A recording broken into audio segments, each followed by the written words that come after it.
You want to go first? Sure. Happy Valentine's Day to you. Thank you. Thank you. Wanted to ask you about, to start off, the talks in Cairo that took place recently that are still continuing in some form.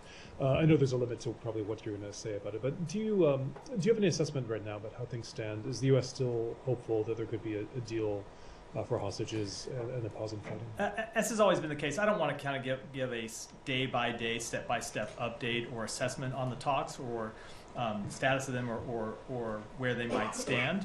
But we continue to believe that it is possible to achieve a deal. We continue to believe it's in the national security interests of the United States to achieve a deal, and we believe it's in the interest of both Israel and, of course, the Palestinian people. So we will continue to work to try and achieve an agreement that would not just secure the release of hostages, but, of course, allow a pause that would enable the delivery of humanitarian assistance that would alleviate the suffering on the ground in Gaza.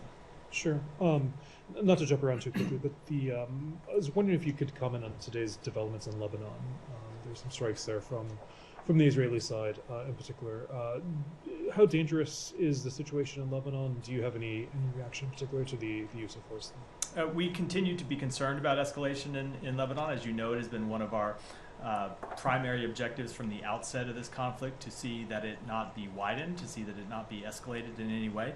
That continues to be a primary national security objective of ours that we will continue to pursue. And we continue to believe that there is a diplomatic path forward, and we will continue to push forward to try to resolve this issue diplomatically so both Israelis and Lebanese can return to their homes. Is there active diplomacy in Lebanon right now? There is active diplomacy. There's been active diplomacy on this question for some time. I'm, of course, never going to get into the underlying details of those diplomatic conversations, but we continue to pursue diplomatic resolution of this situation. And just one more before I yield to somebody else. I'm sure you saw, and I believe the National Security Advisor was asked about it, but I wanted to ask you the report from the Wall Street Journal on white phosphorus use in Lebanon.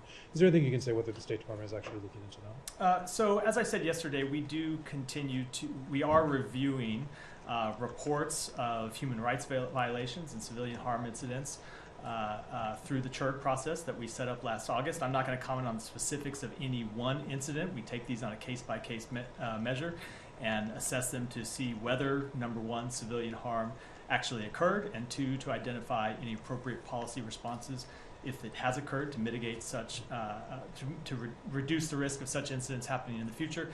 But we are going to make it as a kind of blanket policy not to confirm specific incidents that may be under review. Yeah. Sorry. Go ahead.